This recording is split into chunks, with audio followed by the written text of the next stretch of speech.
नाज़रीन, आपको आज की इस वीडियो में हम बताएंगे कि मुसीबतें परेशानियां क्यों आती हैं। क्या मुसीबत आने से गुनाह मिट जाते हैं? नाज़रीन, मुसीबतें गुनाहों को मिटाने के लिए आती हैं। मुसीबतें बड़ी तकलीफ से बचाने के लिए आती हैं और मुसीबतें अल्लाह किस को अता फरमाता है, आज एक हदीस से आपको बताएंगे और वो भी बुखारी शरीफ की हदीस है। जो कोई मुसीबत में गिरफ्तार हो वो बुखारी शरीफ की इस हदीस को सुन ले और सुनने के बाद महसूस करे कि मुसीबत कितनी बड़ी नेमत है।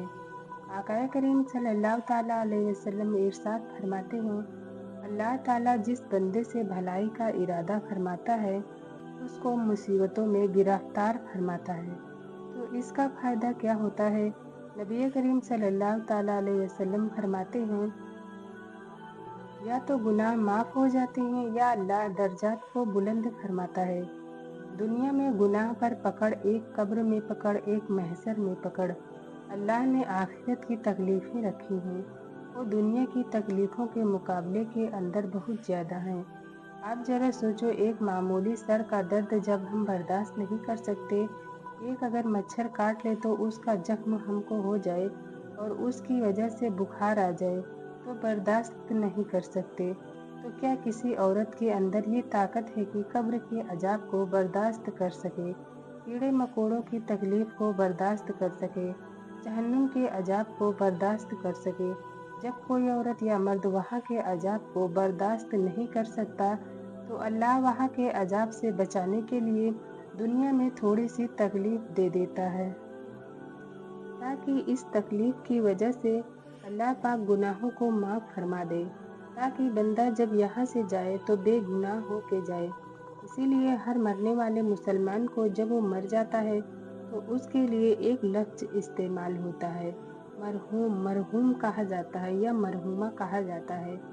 मरने वाला मरा और मरने वाली मरी, उसके लिए मरहूम या मरहूमा का लफ्ज़ इस्तेमाल होता है।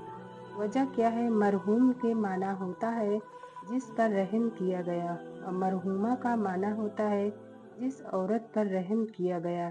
यहाँ से ये बात समझ में आई कि मौत के जरिए उस बंदे पर रहम हो रहा है, मेहरबानी हो रही है, औरत पर मेहरबानी हो रही है कि अब दुनिया की सारी तकलीफ़ों से छुटकारा, ईमान पर खात्मा हुआ है तो कब्र जन्नत के बागों में से एक बाग बन जाएगी और अल्लाह पाक परवरदिगार आखिरत की नेमतों से माला माल फरमाएगा। अब यहाँ से ये बात समझ में आई कि हम कमज़ोर हैं, हम में इतनी हिम्मत नहीं है कि हम मुसीबतों को बर्दाश्त कर सकें, हम तकलीफ़ों को बर्दाश्त कर सकें। कमज़ोर हैं, ईमान कमज़ोर है, अमाल कमज़ोर हैं।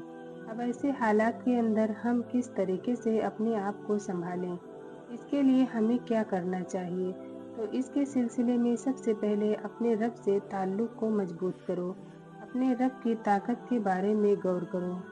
इसीलिए कि कुरान मुक़द्दस में फरमाया गया, वही तो हमारा मौला है जो हमें मुसीबतें अता किया है, वही हमारा मालिक है। वो अगर चाहे तो पलक के झपकते ही मुसीबतें दूर हो जाएं, वो अगर चाहे तो पलक के झपकते तकलीफ़ें दूर हो जाएं।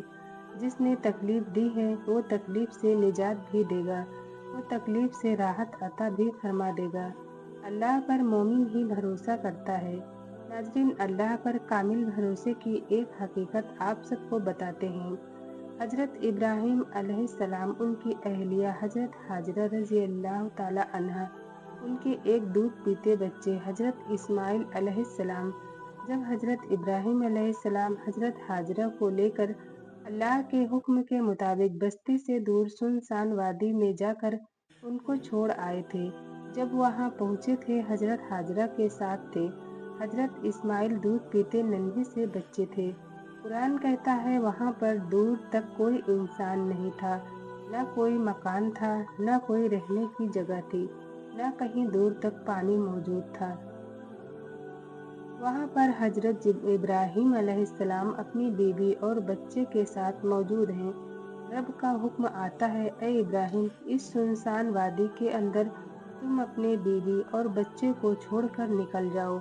अब जरा सोचो तो सही, कोई दूर तक मकान नहीं, कोई इंसान दूर तक नहीं, कोई पानी का इंतजाम नहीं, कोई खाने पीने का इंतजाम नहीं, और ऐसी जगह पर बीवी बच्चे को छोड़कर अल्लाह ने हजरत इब्राहिम अलैहिस्सलाम को जाने का हुक्म दिया।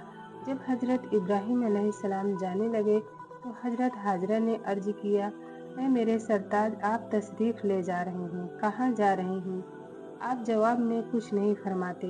वो बार बार पूछ रही हैं। जब कोई जवाब नहीं मिलता तो हजरत हाजरा जानती थी कि मेरे शौहर कोई मामूली नहीं है, अल्लाह के खलील हैं, वो अपनी मर्जी से कुछ नहीं करते।